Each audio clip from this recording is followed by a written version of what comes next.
ಮಣಿ ಸೇರಿಕೊಂಡಿದೆ. ಸ್ವಾತಂತ್ರ್ಯ ಸಿಕ್ಕ 75 ವರ್ಷಗಳಲ್ಲಿ ಯಾರು ಮಾಡದಂಥ ಕೆಲಸಗಳನ್ನು ನರೇಂದ್ರ ಮೋದಿ ಮಾಡಿದ್ರು. ಮುಂದೆ ಮೋದಿ ಮತ್ತಷ್ಟು ಸಾಧನೆಗಳನ್ನು ಮಾಡಲಿದ್ದಾರೆ ಅಂತ ಬಿಜೆಪಿ ಸೇರಿದಂತೆ NDA ಕೂಟ ಈ ಸಂಸತ್ನಲ್ಲಿ ಹೇಳ್ತು. ಆಗ ವಿಶೇಷವಾಗಿ ಏನಪ್ಪ ಅಂತಂದರೆ ಈ ವಕ್ಫ್ ಬಿಲ್ ವಿಚಾರಕ್ಕೆ ಸಂಬಂಧಪಟ್ಟ ಹಾಗೆ ಅದಕ್ಕೆ ಮೂಕುದಾರ ಹಾಕಿದ ನಂತರ ಆ ಸಂದರ್ಭದಲ್ಲಿ ಪ್ರಧಾನಮಂತ್ರಿ ಏನು ಹೇಳಿದ್ರು ಕೇಳಿಸ್ಕೊಳ್ಳಿ.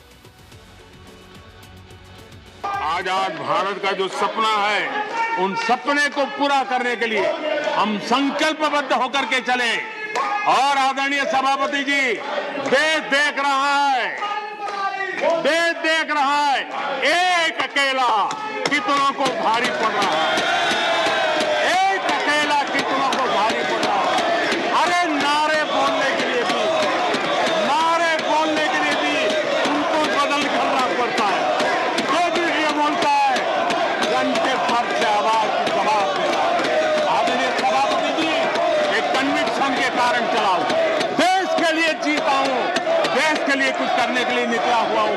और इसलिए ये राजनीतिक खेल खेलने वाले लोग, उनके अंदर वो हौसला नहीं है, वो ढूंढ रहे हैं बचने का रास्ता। ನರೇಂದ್ರ ಮೋದಿ ಅದೊಂದು ಅವ್ರದ್ದು ಬ್ರಹ್ಮಾಸ್ತ್ರ. ಯಾರ್ದು? ನರೇಂದ್ರ ಮೋದಿ ಅವರು. ಈ ವಿಪಕ್ಷಗಳು ಟೀಕೆ ಮಾಡಿ ಮಾಡಿ ಮಾಡಿ ಸುಸ್ತಾಗತ್ತಂತೆ, ಶಿಫ್ಟಲ್ಲಿ ಟೀಕೆ ಮಾಡತ್ತಂತೆ ನರೇಂದ್ರ ಮೋದಿ ಅವರು ಹೇಳೋದು. ಒಂದು ಟೀಕೆ ನಿಮ್ದಾಯಿತು, ಪಾಳಿಯಲ್ಲಿ ನಿಮ್ದಾಯಿತು. ನೀವು ಎಷ್ಟೇ ಟೀಕೆ ಮಾಡಿ ಉತ್ತರ ಕೊಡ್ತಾನೆ ಮೋದಿ. ಅದರ ಜೊತೆಗೆ ಒಂದು ಅವರ ಫೇಮಸ್ ಡೈಲಾಗ್ ಇದೆ, ಏಕ್ ಅಕೇಲ ಕಿತ್ನೆ ಪೇ ಬಾರಿ ಪಡ್ ರಹಾ ಹೈ. ಒಬ್ಬನೇ ಒಬ್ಬ ಎಷ್ಟು ಜನ ಎಷ್ಟು ಪಾರ್ಟಿಗಳ ತಲೆ ಕೆಡಿಸಿದ್ದಾರೆ ಅನ್ನುವಂಥ ಮಾತು ಹೇಳ್ಬೇಕು. ಇದು ಒಂಥರ ಭಾಳ ನರೇಂದ್ರ ಮೋದಿಯನ್ನು ಇಷ್ಟಪಡುವವರ ಭಾಳ ಅಚ್ಚುಮೆಚ್ಚಿನ ಸ್ಲೋಗನ್. ಅದಕ್ಕಿಂತ ದೊಡ್ಡ ಸ್ಲೋಗನೇ ಇಲ್ಲ. ಏಕ್ ಅಕೇಲ ಕಿತ್ನೆ ಪೇ ಬಾರಿ ಪಡ್ ರಹಾ ಹೈ ಅಂದ ತಕ್ಷಣ ನೋಡಿ ಅಲ್ಲಿ ಮೇಜು ಕುಟ್ಟಿ ಒಲ್ಲು ಸಂಭ್ರಮ ಆಗ್ತಿತ್ತು. ಆದರೆ ಅಷ್ಟು ಮಾತ್ರನ ಏನೆಲ್ಲ ಪೆಂಡಿಂಗ್ ಕೆಲಸಗಳಿತ್ತು ನೋಡಿ. ಸ್ವಾತಂತ್ರ್ಯ ಬಂದ ನಂತರ 1947ರಿಂದ ಇಲ್ಲಿ ತನಕ ಕಾಂಗ್ರೆಸ್ಸೇ ಅತಿ ಹೆಚ್ಚಿನ ಅವಧಿಯಲ್ಲಿ ಸರ್ಕಾರವನ್ನು ರಚಿಸಿದ್ದು ಮತ್ತು ಎಡಪಕ್ಷಗಳ ಏನು ಮಾನಸಿಕತೆಯ ರೀತಿಯಲ್ಲಿ ಅದು ಹೋಗ್ತಾ ಇತ್ತು. ಅದು ಹೋಗಬಾರ್ದು ಅಂತೇನೂ ಅಲ್ಲ, ಅದರ ಜೊತೆಗೆ ಇಂಥ ಕೆಲಸಗಳು ಕೂಡ ಆಗಬೇಕಾಗಿತ್ತು ಅಂತೇಳಿ ಹಿಂದೆ ಕೂಡ ಕೆಲವು ರಾಜಕಾರಣಿಗಳು ಮಾತಾಡಿದಾಗ ಭಾರತ ದೇಶ ಅಭಿವೃದ್ಧಿ ಹೊಂದಿಲ್ವಾ? ಹೊಂದಿಲ್ಲ ಅಂತಲ್ಲ. ಆದರೆ ಯಾವ ವೇಗದಲ್ಲಿ ಭಾರತ ಮತ್ತು ಚೀನಾ ಹೋಗ್ತಾ ಇತ್ತು, ಚೀನಾ ಒಂದು ರ್ಯಾಪಿಡ್ ಆಗಿ ಏನು ಮೇಲಕ್ಕೆ ಹೋಯಿತು ಆ ಥರ ಭಾರತ ಹೋಗಲಿಲ್ಲ. ಯಾಕಂದರೆ ಆ 85, 95, 2000 ಈ ಒಂದು 15 ವರ್ಷದ ಹಿಚ್ಕಿಚ್ ಇದೆಯಲ್ಲ, ಎಲ್ಲ ಸಮ್ಮಿಶ್ರ ಸರ್ಕಾರ, ಇಂದಿರಾ ಗಾಂಧಿ ನಿಧನದ ನಂತರ, ರಾಜೀವ್ ಗಾಂಧಿ ನಿಧನದ ನಂತರ, ಆಮೇಲೆ ನರಸಿಂಹರಾವ್, IK ಗುಜರಾಲ್, ದೇವೇಗೌಡರು, ಚಂದ್ರಶೇಖರ್, ಗಜಿ ಬಿಜಿ ಆಗ್ತಾ ಬಂತು. ಈ ಸಂದರ್ಭದಲ್ಲಿ ಆದಂತಹ ಒಂದು ಏನು ಹಿಂದಕ್ಕೆ ಹೋಗುವಂಥ ಚಲನೆ ಭಾರತದಲ್ಲಾಯಿತು. ಆ ವೇಗದಲ್ಲಿ ಅದು ಮೇಲಕ್ಕೆ ಹೋಗಲಿಲ್ಲ. ಯಾಕೆಂದರೆ ಚೀನಾ ಮತ್ತು ಭಾರತ ಒಂದು ರೀತಿಯಲ್ಲಿ ನೆಕ್ ಟು ನೆಕ್ ಹೋಗ್ತಾ ಇದ್ದಂಥದ್ದು, ಚೀನಾ ಎಲ್ಲಿಗೂ ಹೋಗ್ಬಿಡ್ತು. ಆ ಸಂದರ್ಭದಲ್ಲೂ ಕೂಡ ಕೆಲವು ಪೆಂಡಿಂಗ್ ಕೆಲಸಗಳು ಭಾರತದಲ್ಲಿತ್ತು, ತುಂಬ ಜನಮಾನಸದಲ್ಲಿತ್ತು. ಈಗ ಯಾವುದು ಅಂತ ಹೇಳ್ತೀನಿ ಕೇಳಿ. 70 ವರ್ಷದ ಬಳಿಕ ಆರ್ಟಿಕಲ್ 370 ರದ್ದಾಯಿತು. ಭಾರತ ದೇಶದ ಆ ನಾಯಕರು ಆ ಕಾಲದಲ್ಲಿ ಮಾಡುವಂಥ ಅನಿವಾರ್ಯತೆ ಉಂಟಾಗಿತ್ತು. ಬೇರೆ ವಿಧಿ ಇಲ್ಲ, ನಾವು ಎಷ್ಟೇ ಟೀಕೆ ಟಿಪ್ಪಣಿ ಮಾಡಿದ್ರು ಕೂಡ. ಆದರೆ 370 ತೆಗೆಯೋದಕ್ಕೆ ಇದೊಂದು ತಾತ್ಕಾಲಿಕ ಅಂತ ಆ ನಾಯಕರು ಬರೆದಿದ್ರು. ಆದರೆ ಅದನ್ನು ತೆಗೆಯುವಂಥ ಪ್ರಯತ್ನವನ್ನು ಮುಂದಿನ ನಾಯಕರು ಮಾಡಲಿಲ್ಲ. ಯಾಕೆಂತಂದರೆ ಅವರಿಗೆ ವೋಟ್ ಬ್ಯಾಂಕ್ ಇಲ್ಲಿ ಹಾಳಾಗ್ಬಿಡುತ್ತೆ ಅಂತೇಳಿ. ಆದರೆ ನರೇಂದ್ರ ಮೋದಿಯವರು ಗನ್ನಿಡಿಲಿಲ್ಲ, ಸೈನ್ಯ ಕಳಿಸಲಿಲ್ಲ. ಅಮಿತ್ ಶಾ ಆ ತಾತ್ಕಾಲಿಕ ಅನ್ನೋ ಪದವನ್ನೇ ತೆಗೆದುಹಾಕಿದ್ರು. ಅನೇಕ ಕಾಂಗ್ರೆಸ್ನ ಹಿರಿಯ ಮುಖಂಡರು ಮಾತಾಡುವಾಗ ಕೇಳಿದ್ದೀನಿ, ಈ ಐಡಿಯಾ ನಮಗೆ ಯಾಕ್ರಿ ಬಂದಿಲ್ಲ ಅಂತೇಳಿ. ಈಗ 370 ತೆಗೆದ್ರು, ಏನಾದರೂ ಆಯ್ತಾ ನಾವುತಾ? ಇಲ್ಲ. ಇಲ್ಲಪ್ಪ ಅಲ್ಲಿ ಹಿಂಗಾಗ್ತಿತ್ತು, ನಾಳೆಯಿಂದ ಯಾವುದೂ ಚೇಂಜ್ ಆಗಲ್ಲ ಸರ್, ನಾಳೆಯಿಂದ ಯಾವುದೂ ಚೇಂಜ್ ಆಗಲ್ಲ, ಇಟ್ ವಿಲ್ ಟೇಕ್ ಟೈಮ್. ಎಷ್ಟೇ ಬುದ್ಧಿವಂತ ಆದರೂ ಕೂಡ ಇಲ್ಲ ಸರ್ 1ನೇ ಕ್ಲಾಸ್ ಬೇಡ, ಡೈರೆಕ್ಟ್ SLC ಹಾಕಿಂತ ಆಗಲ್ಲ. 1ನೇ ಕ್ಲಾಸು, 2ನೇ ಕ್ಲಾಸು, 3ನೇ ಕ್ಲಾಸು, ಸಮ್ ಟೈಮ್ಸ್ ಒಂದು ಕ್ಲಾಸ್ ಆ ಕಡೆ ಈ ಕಡೆ ಆಗ್ಬೋದು ತುಂಬ ಬುದ್ಧಿವಂತರಿದ್ದರೆ. ಈಗ ಸಿದ್ದರಾಮಯ್ಯನವ್ರು ಗೊತ್ತಲ್ಲ, ಡೈರೆಕ್ಟಾಗಿ 5ನೇ ಕ್ಲಾಸ್ 4ನೇ ಕ್ಲಾಸ್ ಹೋದ್ರಂತೆ. ದೊಡ್ಡ ಅರ್ಥ ಸಚಿವ ಆಗಿಲ್ವ ಅವರು, ಮುಖ್ಯಮಂತ್ರಿಯಾಗಿ. ಅದಕ್ಕೆ ಹೇಳಿದ್ದು 370 ಎಲ್ರಿಗೂ ಆಸೆ ಇತ್ತು, ನೀವು ತೆಗಿತಾ ಇರಲಿಲ್ಲ. 70 ವರ್ಷಗಳ ಬಳಿಕ ಟ್ರಿಪಲ್ ತಲಾಕ್ ಬ್ಯಾನ್ ಆಯಿತು.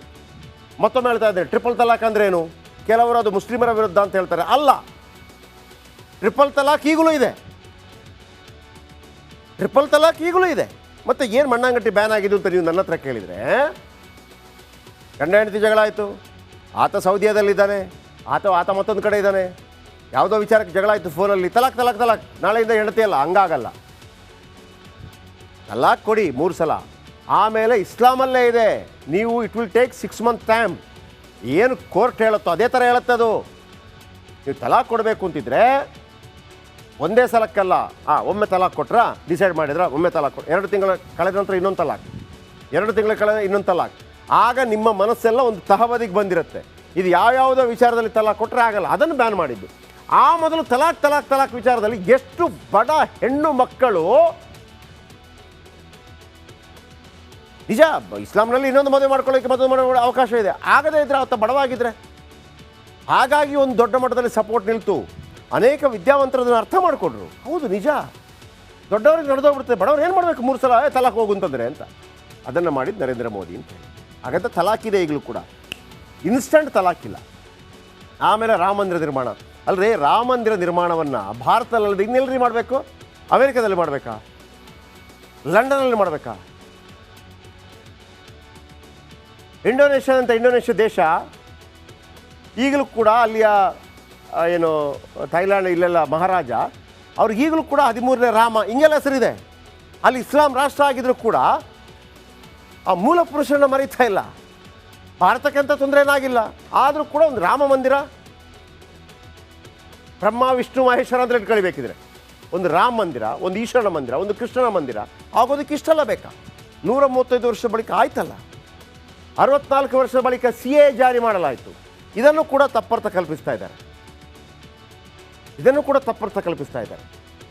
ಬಾಂಗ್ಲಾದೇಶದಲ್ಲಿ ಮೊನ್ನೆ ಗಲಾಟೆ ಆಯ್ತಲ್ಲ, ಅಲ್ಲಿ ಹಿಂದೂಗಳಿಗೆ ಹೊಡೆದ್ರಲ್ಲ, ಯಾರು ರಕ್ಷಣೆ ಮಾಡಬೇಕು? ಅಮೆರಿಕ ಮಾಡುತ್ತಾ? ಶ್ರೀಲಂಕಾ ಮಾಡುತ್ತಾ? ಲಂಡನ್ ಮಾಡುತ್ತಾ? ಭಾರತವೇ ಮಾಡಬೇಕು.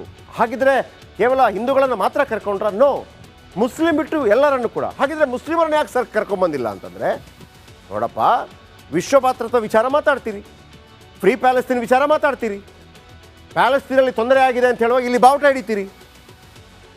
ಖಿಲಾಫತ್ ಲಾ ಆಯಿತು